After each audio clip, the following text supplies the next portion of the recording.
Paalala sa mga tsuper, bawal ang sobrang siksikan ng mga pasahero sa mga pampublikong sasakyan. Posible po kayong pagmultahin kung dalabag dyan. May unang balita live si James Agustin. James?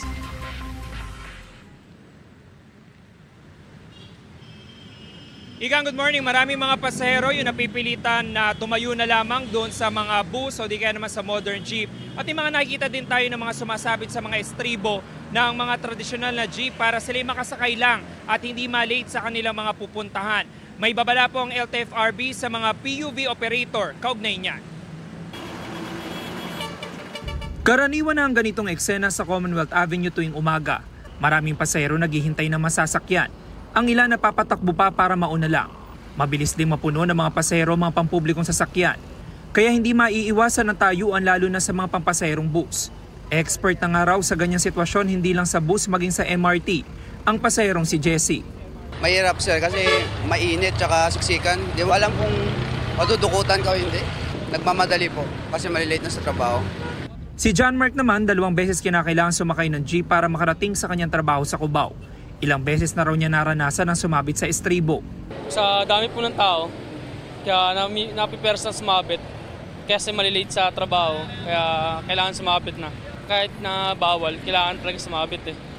Diskarte ni Jason, mas inaagahan na raw ang pagpasok para maiwasan ang ganyang sitwasyon. Nagpapayad ka naman ng tama eh, siyempre yung kaligtasan din sa sarili mo.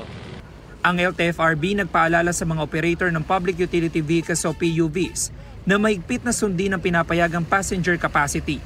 Alinsunod dito sa Anti-Sardinas Directive ni DOTR Secretary Vince Dizon o overloading ng mga pasahero. 12 hanggang 32 ang mga pinapayagang pasahero sa traditional at modern na jeep. Pinapayagan naman ang mga nakatayong pasahero sa modern jeep pero limitado lang. Hindi dapat lumampas sa 5 pasahero sa kada square meter ng available standing space. Ang pinapayagan namang pasahero sa UV Express, 10 sa regular na van, hanggang 12 naman para sa mga extended na van. Sa mga bus, pinapayagan ng hanggang 50 pasahero at pwede rin ng tayuan pero limitado lang. Sa mahabang biyahe, hindi pinapayagan ng mga nakatayong pasahero.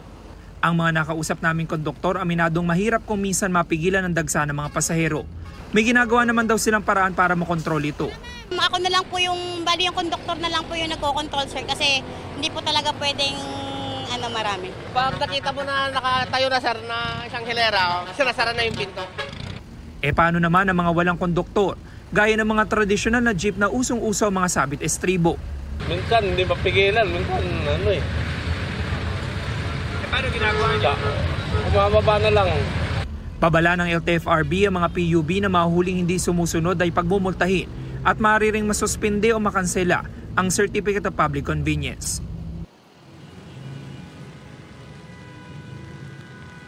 Sa madalaigan sa mga oras na ito ay nakakaranas ng malakas na buhos na ulan sa bahagi ito ng Commonwealth Avenue dito sa area ng Litex. Kaya yung mga motorcycle riders ay gumilit na muna para bahagyang sumilong dito sa ilalim ng footbridge dahil napakalakas talaga ng ulan sa mga oras na ito. Yung daloy ng trapiko naman po sa Commonwealth Avenue, itong bound na ito, yung mga sasakyan na galing sa area ng Fairview na patungo sa Elliptical Road, ay hindi pa naman ganun karami yung mga sasakyan na ipon lamang dahil doon sa pag-ulan na naranasan natin ngayong umaga. Doon naman sa eastbound o patungo sa area ng Fairview ay mas maluwag yung daloy ng trapiko ngayong umaga.